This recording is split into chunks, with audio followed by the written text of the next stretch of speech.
Assalamualaikum warahmatullahi wabarakatuh. Bertemu lagi di perkuliahan logika matematika. Pada minggu ini kita akan membahas mengenai integral. Mari kita perhatikan di sini ada istilah integral tak tentu dan istilah integral tentu. Untuk integral tak tentu, nah di sini kita katakan sebagai antiturunan ya. Jadi kalau kita berbicara integral tak tentu berarti kita membicarakan sebuah antiturunan dari fungsi. Nah, fungsi f besar ini disebut sebagai antiturunan dari fungsi f kecil pada suatu selang I, katakanlah, jika apa? Jika kita bisa menyatakan bahwa turunan pertama dari f besar ini itu sama dengan fungsi f kecil. Nah, tentunya f aksen x atau f kapital aksen x sama dengan fx ini untuk setiap x pada interval I. Nah, f ini selain kita katakan sebagai antiturunan juga disebut sebagai integral tak tentu dari f dan kita notasikan dalam bentuk notasi seperti ini.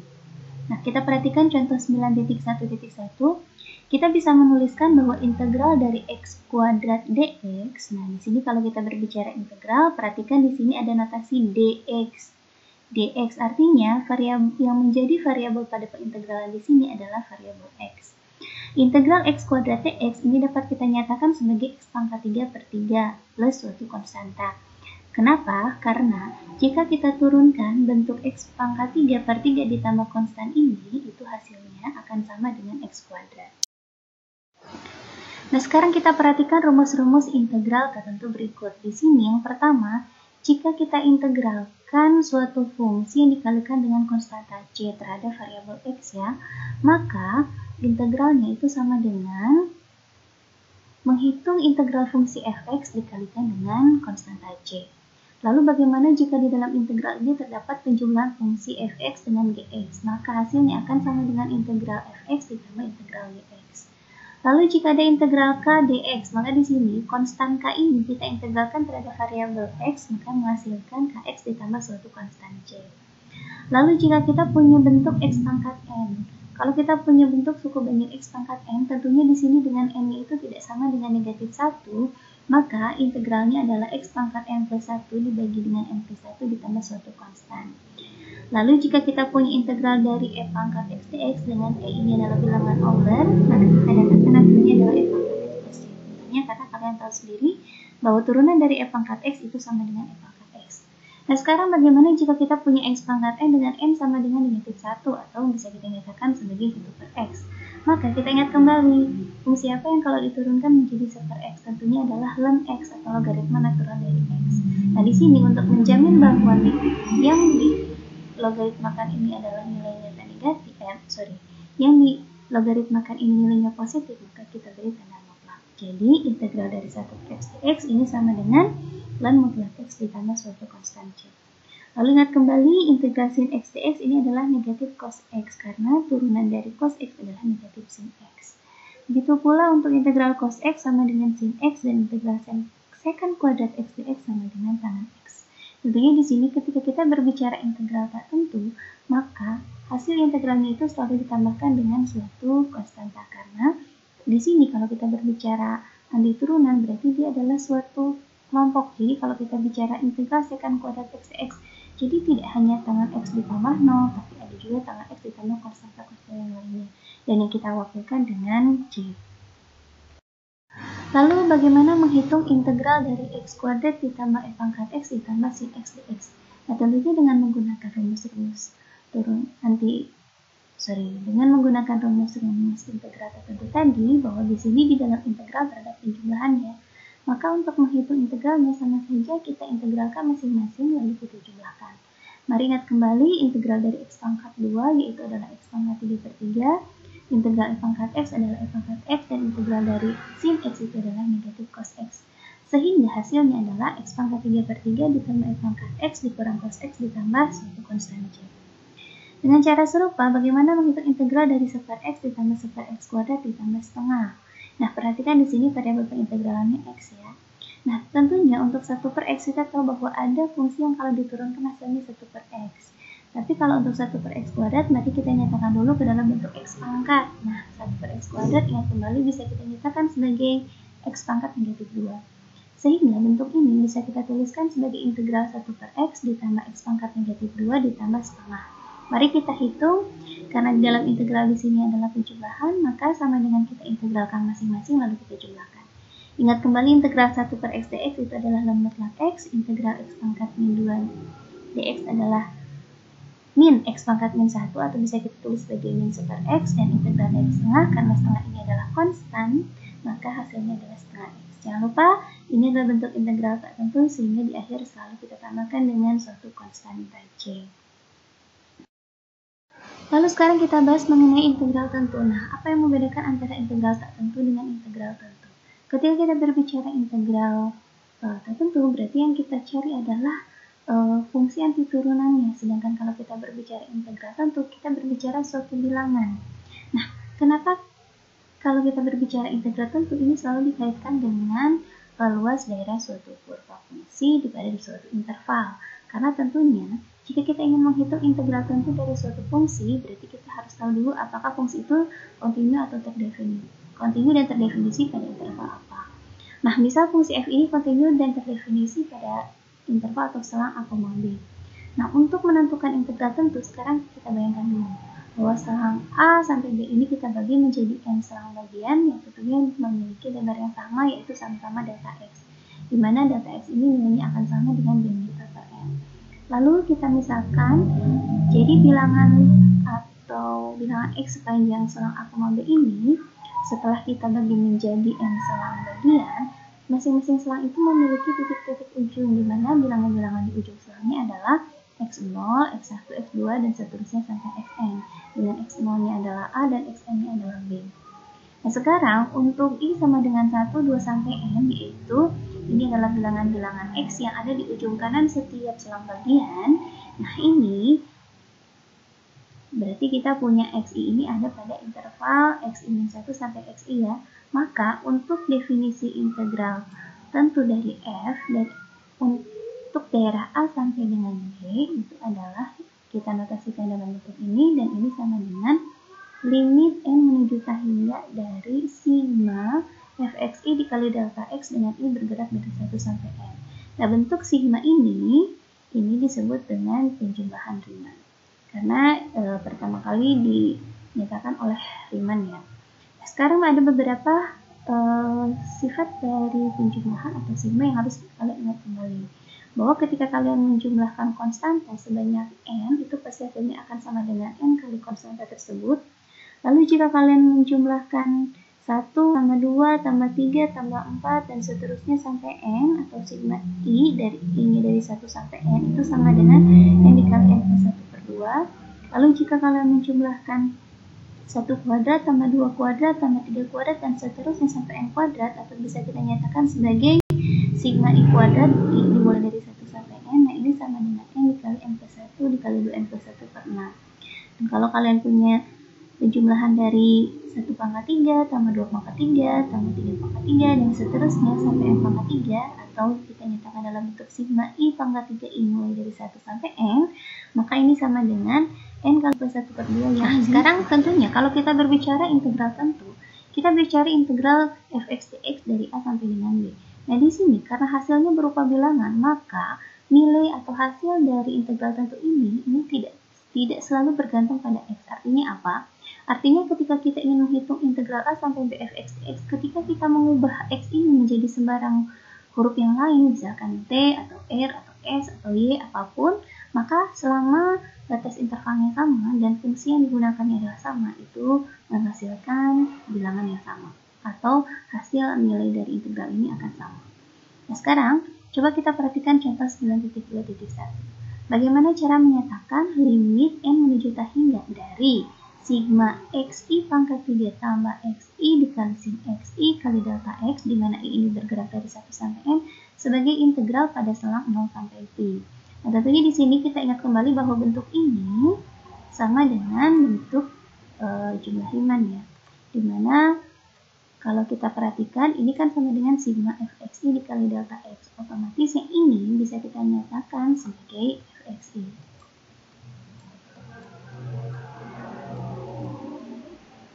Selanjutnya, kalau kita ingin menyatakan dalam bentuk integral A sampai B fx dx, berarti untuk fx ini setiap x-nya kita ubah menjadi x, jadi kita punya integral 0 sampai t x pangkat 3 ditambah x sin x dx. Jadi inilah bentuk integral dari limit jumlah Riemann yang diberikan. Sekarang mari kita coba hitung integral 0 sampai 3 x pangkat 3 min 6x dx dengan menggunakan limit jumlah Riemann-nya.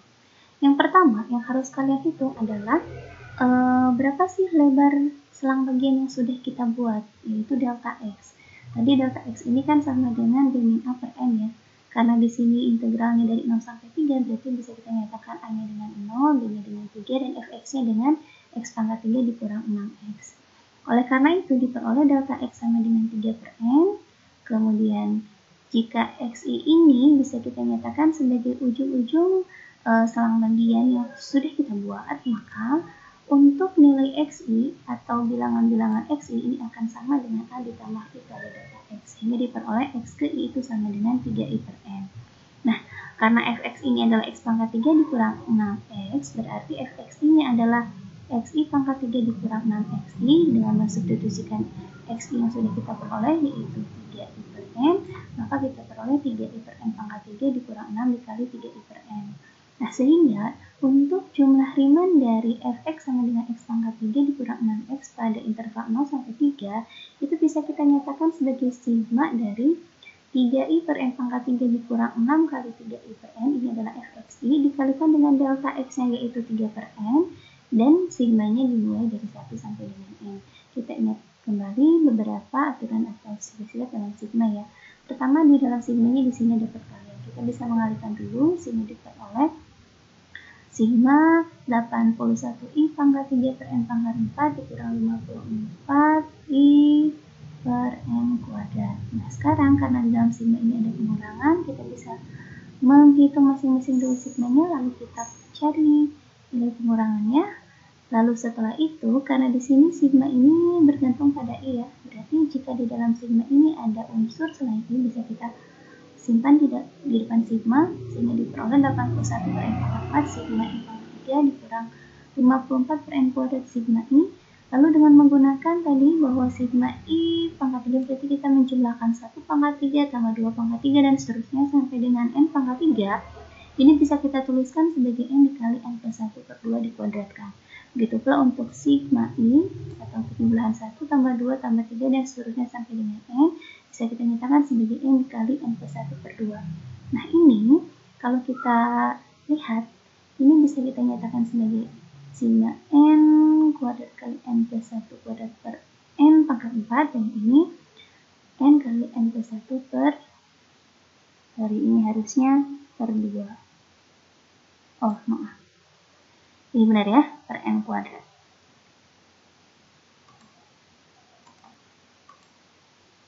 Nah, ini dengan cara tentunya yang tadi ya, yang di sini kita, yang ini kan 81, 2 dikuadratkan jangan lupa jadi 4, lalu yang ini n kali n plus 1 dikuadratkan jadi n kuadrat kali n plus 1 kuadrat dan dibagi dengan n pangkat 4. Di sini kita mengelompokkan yang konstan dengan konstan dan yang memuat n dengan yang memuat n untuk mempermudah perhitungan selanjutnya.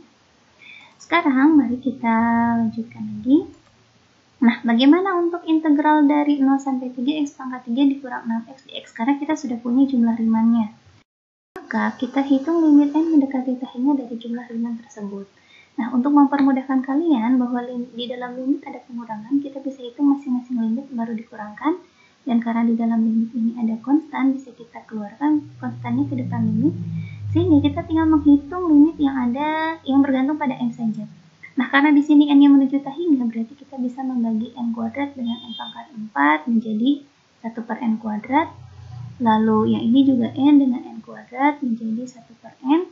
Sehingga bentuk yang ini yang bersisa adalah n plus 1 kuadrat per n kuadrat, atau bisa kita tulis dengan n plus 1 per n dikuadratkan. Dan yang ini dengan n plus 1 per n. Lalu bisa kita hitung juga bahwa n dibagi n itu adalah 1 dan 1 dibagi n adalah 1 per n. Dengan cara serupa, lalu kita hitung limit n menuju tahingga. Ingat kembali bahwa limit n menuju tahingga dari 1 per n ini adalah 0, sehingga tentunya nilai limit ini hasilnya adalah 1, ini pun hasilnya adalah 1. Sehingga diperoleh hasilnya adalah 81 per 4 dikurang 27, atau sama dengan negatif 27 per 4. Oke, kita lanjutkan sekarang untuk integral tentu. Nah, yang pertama yang kita bahas yaitu mengenai teorema dasar kalkulus 1. Di sini kita berbicara mengenai integral yang berbatas dari satu bilangan ke bilangan yang lainnya, atau integral dari satu fungsi pada interval A sampai dengan B.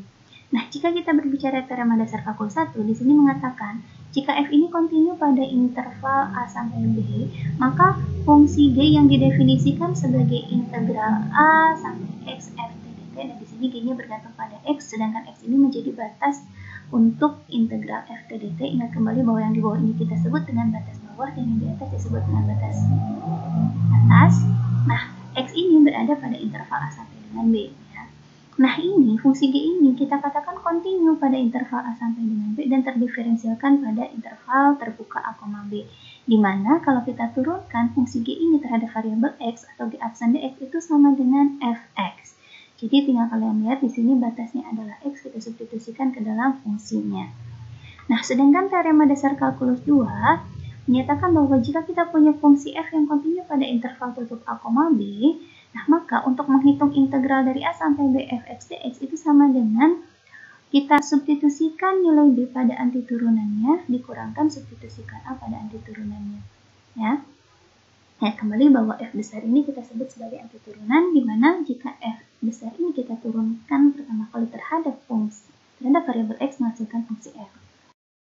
Yang tadi bahwa kita punya sifat transitif ini, bahwa integral dari A sampai B bisa kita nyatakan sebagai integral A sampai C ditambah C sampai dengan B.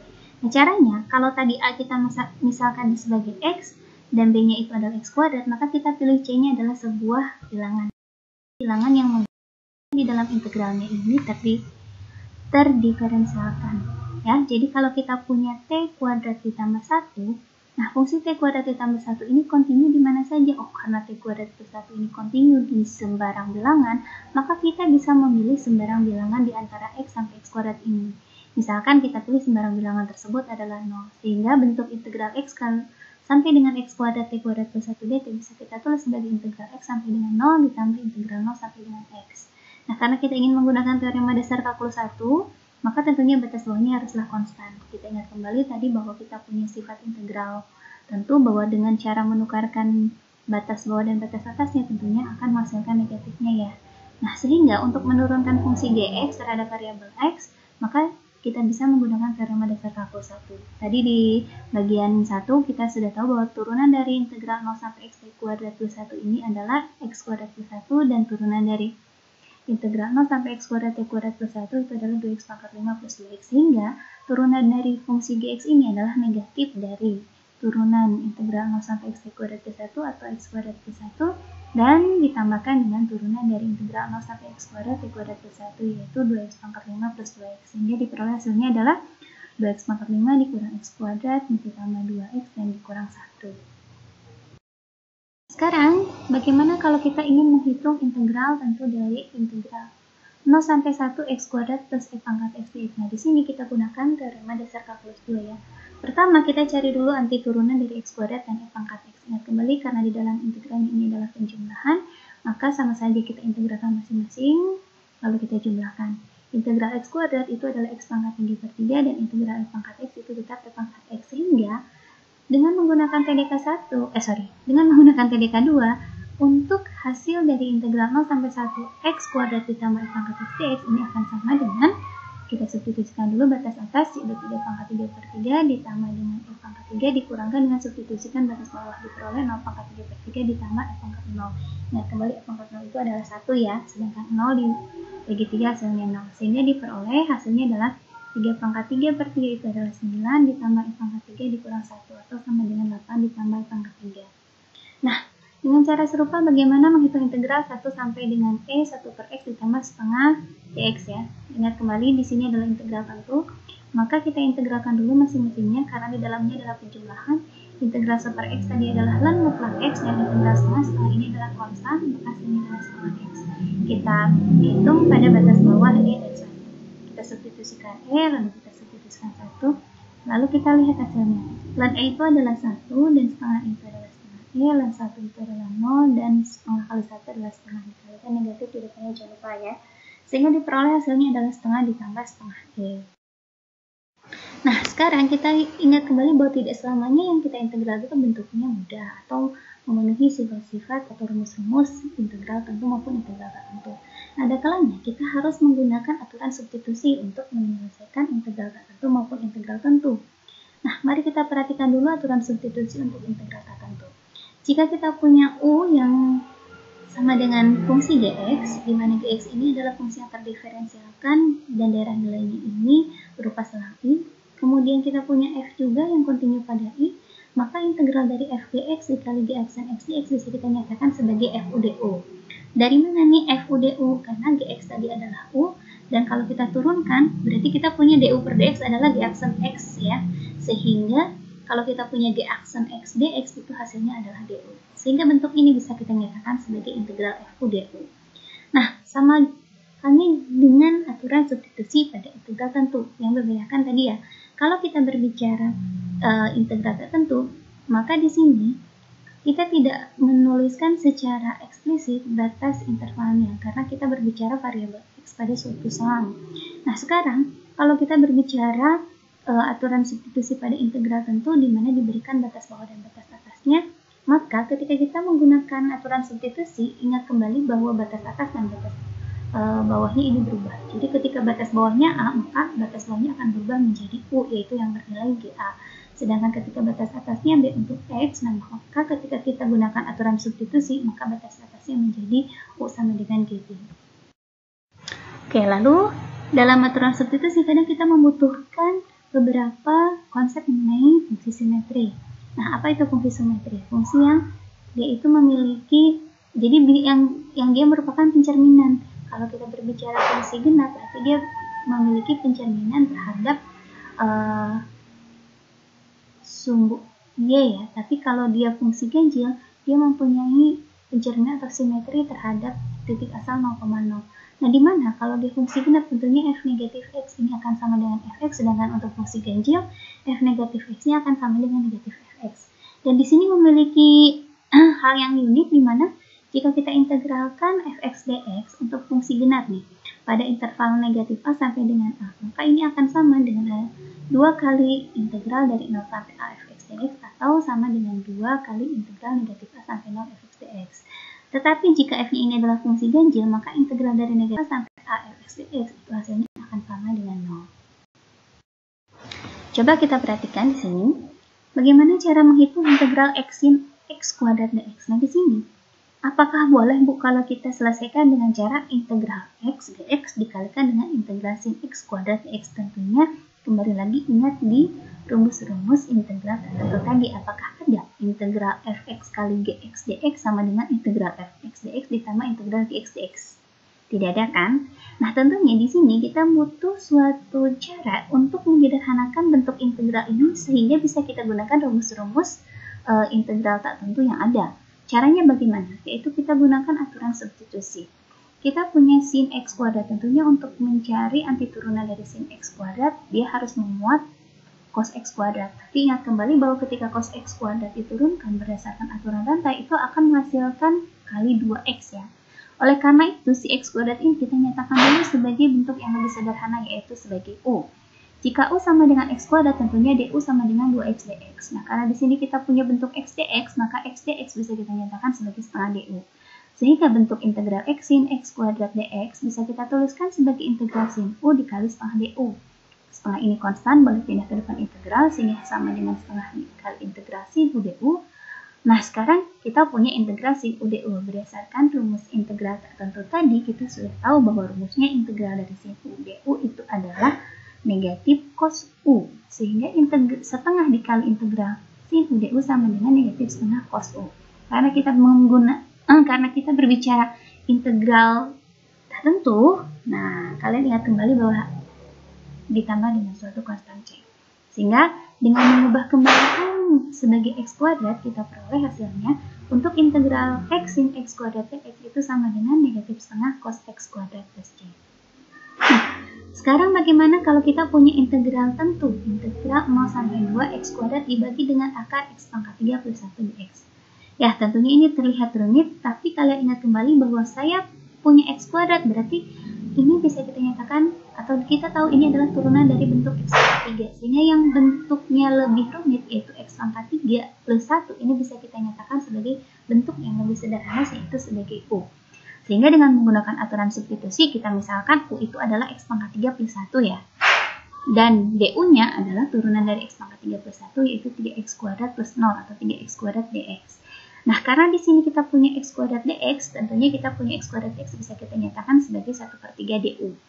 Integralnya adalah integral tentu, sehingga saat kita menggunakan aturan substitusi, batas integralnya pun harus berubah. Lihat, batas bawahnya adalah 0, berarti ketika X sama dengan 0, U-nya berubah menjadi apa? Yaitu menjadi ketika X-nya 0. Nah, kita lihat kembali U-nya adalah X pangkat 3 plus 1, sehingga kalau X ini bernilai 1, hasilnya adalah 1 pangkat 3 tambah 1. 0 pangkat 3 tambah 1, itu ketika X-nya sama dengan 0 ya. 0 pangkat 3 tambah 1 hasilnya adalah 1, dan ketika X-nya 2, yaitu di batas atas, hasilnya U-nya adalah 2 pangkat 3 8 tambah 1 9. Nah, jadi integral 0 sampai 2X kuadrat per akar X pangkat 3 tambah 1 dx, ketika kita ubah bentuk X pangkat 3 plus 1 itu sebagai U, dan X kuadrat dx-nya sebagai 1/3 DU, maka batas integralnya berubah menjadi 1 sampai dengan 9. Sehingga ini kalau kita sederhanakan sama dengan 1/3 integral 1 sampai dengan 9 U pangkat 5 DU. Nah, kalau kita integralkan U pangkat 5 DU, sudah lihat tadi di rumus integral tertentu, sehingga hasilnya adalah U pangkat min setengah tambah 1 atau U pangkat setengah dibagi dengan min setengah tambah 1 atau dibagi dengan setengah. Nah, dibagi dengan setengah sama dengan dikali 2. Jadi hasilnya adalah 1/3 dikali 2U pangkat setengah. Nah, ini dengan berdasarkan TDK 2, ingat kembali caranya adalah itu dengan menghitung pada saat 9 dikurangkan dengan pada saat 1. Nah, bentuk ini bisa kita sederhanakan kembali menjadi 2 kali 1/3, 2/3, U pangkat setengahnya menjadi akar U. Nah, ketika U-nya sama dengan 9, maka diperoleh hasilnya 2/3 dikalikan dengan 3 atau sama dengan 2, dan ketika U-nya sama dengan 1, 2/3 dikali akar 1 atau sama dengan 2/3, sehingga 2 dikurang 2/3 sama dengan 4/3. Oke, kita bahas nih contoh yang terakhir di minggu ini ya. Bagaimana cara menghitung integral dari negatif 1 sampai 1x pangkat 5 dx. Nah, ini kita bisa perhatikan bahwa batas bawah dan batas atasnya hanya berkebalikan negatifnya ya. Sehingga kita bisa mengamati apakah yang di dalam ini fungsi genap atau fungsi ganjil.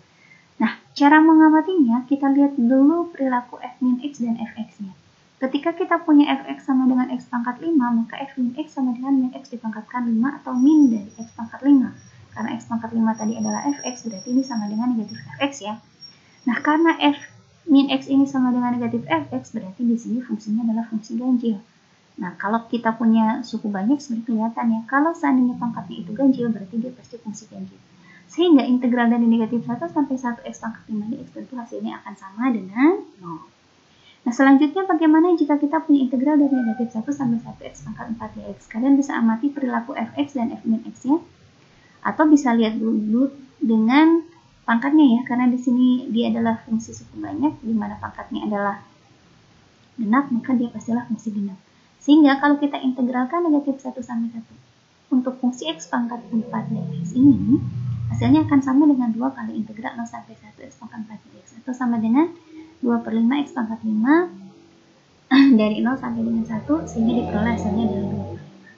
Nah, ini adalah materi minggu ini, sehingga kalian coba amati dulu di mana yang rasa kurang jelas atau kurang pahamnya, silahkan kita diskusikan di grup, dan selamat mengerjakan soal latihan. Jadi harus kalian kerjakan di minggu ini adalah latihan 9 di buku Logika Matematika. Kerjakan dari soal nomor 1 sampai dengan soal nomor 5 ya. Selamat mengerjakan. Semoga kalian selalu sehat, dan jangan lupa untuk yang menjalankan ibadah puasa ya, semoga puasanya lancar. Terima kasih, sampai bertemu lagi minggu depan. Assalamualaikum warahmatullahi wabarakatuh.